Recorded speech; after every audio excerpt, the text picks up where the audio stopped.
Hi, my name is Marsha Brockman. I'm with All City Real Estate. I'm here today with Patrick White with Basin Services. He's our home inspector. He's here today to teach us about home inspections and how important they are. Patrick? Thank you, Marsha. Yep. Hi, I'm Patrick White. I named my company Basin Services before I realized that that meant I was going to be covering the entire basin. I go from Abilene to Pecos. I've been to Van Horn. I've been to Dallas a couple of times as a favor to a friend. And I've discovered that when you work hard to take care of your clients, your realtors, that it builds your reputation. When your reputation gets to a certain level, you're going to stay busy. You can stay busy even in the slow times. So when you're purchasing a home, your realtor is going to tell you one of the first things you need to do is schedule that inspection as soon as you get that contract signed. Because usually you only have a 10-day option period, so don't spend a lot of time thinking about it. Call the inspector. I don't care if you call me or not, call somebody and schedule that inspection right away. When I come out to do the inspection, people ask me, what are you going to be looking for? I'm going to look for everything. Well, what do you check? Everything. When I say I check everything, I'm looking at walls, interior and exterior, floors, ceilings, doors, windows, trim. I'm going to walk on the roof. If there's a crawl space, I'm going to be under the house. I'm going to be looking at plumbing, electrical, HVAC, all the built-in appliances. Every system that you're going to interact with on a daily basis, that's what I'm going to check. And I'm going to check a bunch of stuff that you don't even think about. I'm going to look at the structure in the attic. I'm going to look at the structure under the floor, if I can get to it, of course. And don't think that, oh, well, this is a brand new build, or this house is only 10 years old. I don't need an inspection. It'll be fine. I'm going to save a few dollars. Trying to save a few dollars right now could end up costing you massively down the road. I do inspections on new homes, old homes. I do commercial and light industrial properties. I'm a certified septic inspector. I do water wells. I don't do the water quality testing, but I have a lab where I take this stuff to. So about the only thing that I can't do for you as far as inspections go is your pest inspection. Can you do swimming pools? Yes, ma'am. I do swimming pools, hot tubs, workshops. I don't do tree houses. Did find a big tree house at a house yesterday. That was really strange. We don't have a lot of trees in this area that are big enough to support a tree house, but there was one there. Let's see. The inspection process for, let's just say an average size home, 1,800, 2,300 square feet. I'm going to be there about 2 to 2.5 hours. And in that time, I'm going to walk on the roof. I'm going to circle the entire home exterior at least once. I'm going to do all of the interior. I'm going to check every outlet, every switch, every faucet, every drain, everything I can get to. And then I'm going to go home and write up a report. I'm going to spend about as much time working on the report after I leave the property as I did doing the inspection while I was there. I usually get them turned in with about 24 hours. I'm running a little bit behind right now because I got some personal stuff going on at home that things need to be taken care of.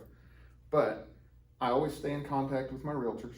I always stay in contact with my home buyer, because anybody can do a home inspection, and doing a good job in the inspection is just part of the job. What about the home buyers that want to show up while you're doing the inspection? You need to have time to look over your stuff. So when is a good time? She's absolutely right. If it's a little 1,000 square foot house, give me about an hour head start. If it's 2,500 square feet, give me about 2.5 hours head start. So when I'm talking to the buyer, I'll usually tell them, a house that size, I'm going to need about an 1.5 hour head start before anybody shows up, because I don't want to be distracted. Yeah, I enjoy visiting, and I love talking to people. I love hearing their stories about how they're so excited to get their first home or their 5th home, or this is my forever home. But it's important that I have time to focus and concentrate, because you don't want me to miss anything while I'm doing your inspection. Now, and this is primarily for the realtors. When I go out to the house and do an inspection, I try not to miss anything. However, I'm not going to rip the house to shreds. I'm not trying to be a deal killer. I'm not gonna say things that are inflammatory or frightening when there's no need. Now, if there is a health and safety issue or a significant issue, I'm going to word it as such. But if it's minor, if it's cosmetic, if it's just a little thing, I'm gonna say, hey, I found that, and keep going. Because everybody needs to be comfortable with the process. I mean, you as the real estate professional don't want to try and sell someone a house that you know is gonna be a problem. And then you as the home buyer, you don't wanna purchase a property that, well, they should have told me about this. There's always gonna be that little bit of buyer's remorse, but we need to get past that. Yep. And so by providing you with all of the information that I possibly can about a specific property, you can make an informed decision about whether or not that's the best home for you to purchase. Yes, ma'am. What is something that you see during your home, a big issue during your inspection that the buyer wouldn't see just walking through the home? What are some issues? That's a really good question. One of the things that you may not notice, because it could be weather dependent. Maybe you went and looked at that house on a day when it was 65 degrees outside, so you didn't know the air conditioner didn't work.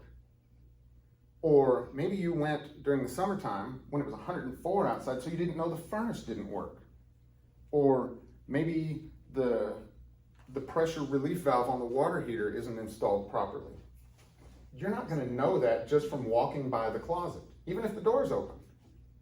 You're not gonna know if the safety pan under the water heater is properly plugged or drained.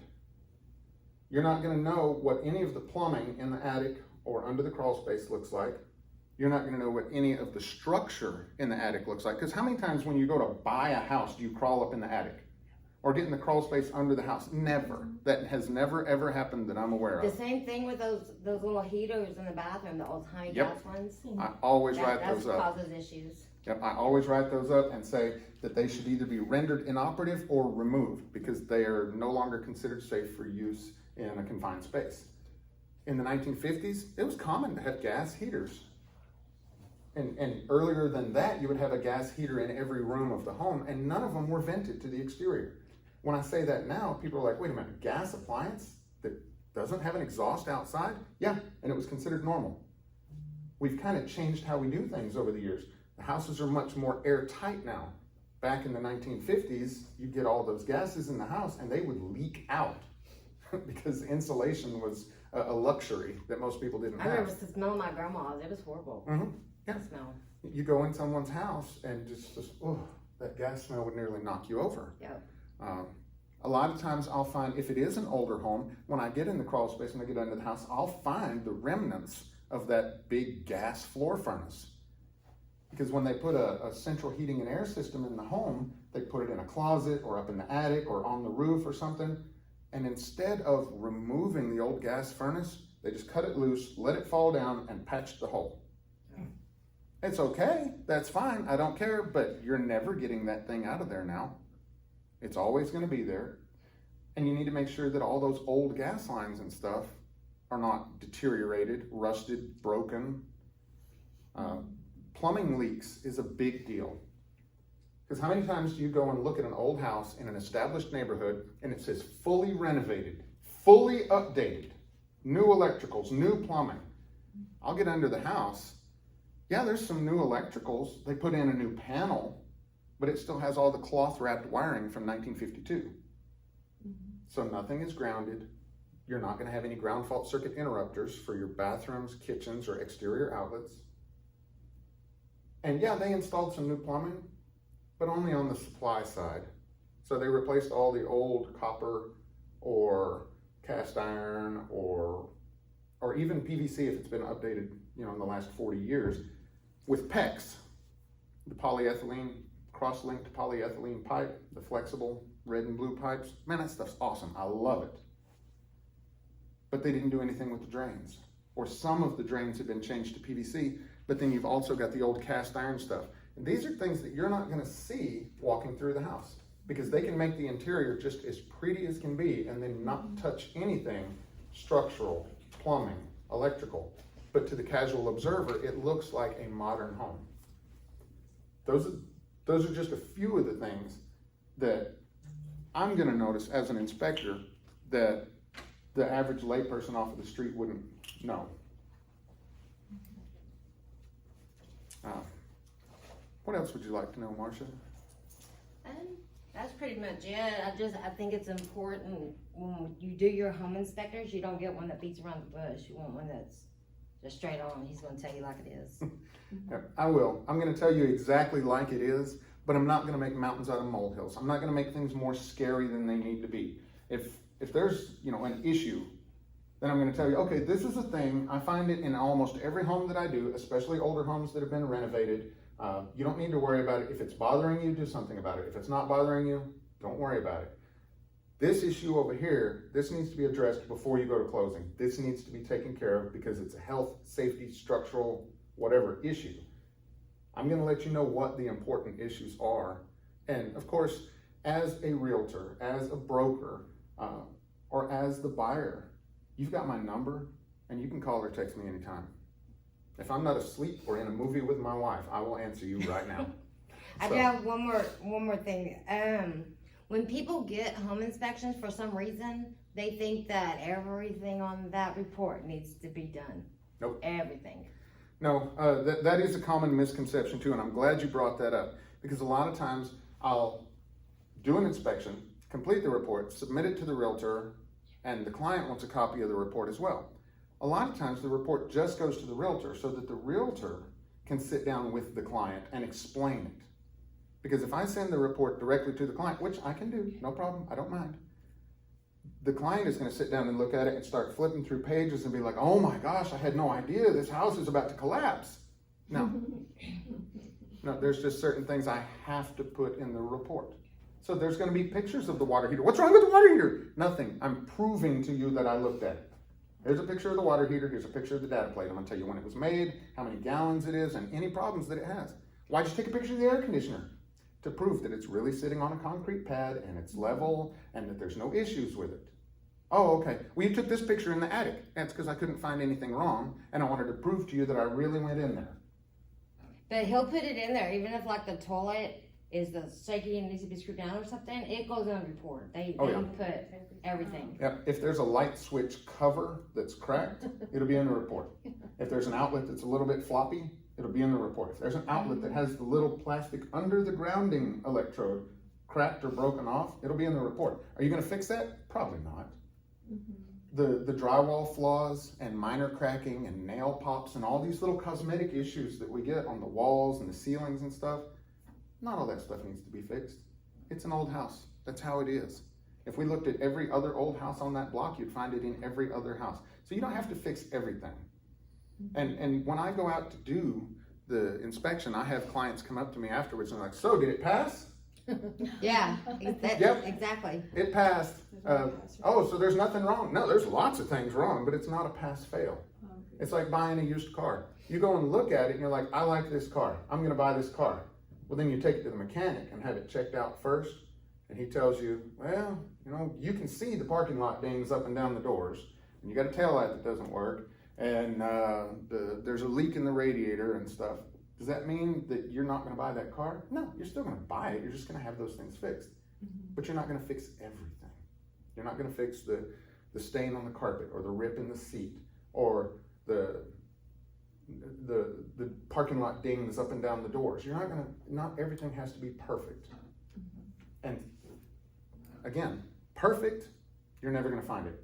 There's no such thing as a perfect house. I've done 1,100 and I'm coming up on 50 inspections in the last 4.5 years, and never have I done an inspection report that didn't have something on it. People say, oh, this is a new house. It's fine. I don't need an inspection. You do need an inspection. Yep. I will find plumbing issues. I'll find electrical problems. I'll find structural issues. I'll find HVAC ducting, air conditioning and heating ducting that is just laid up in the attic and it's not connected to the vents, to the rooms.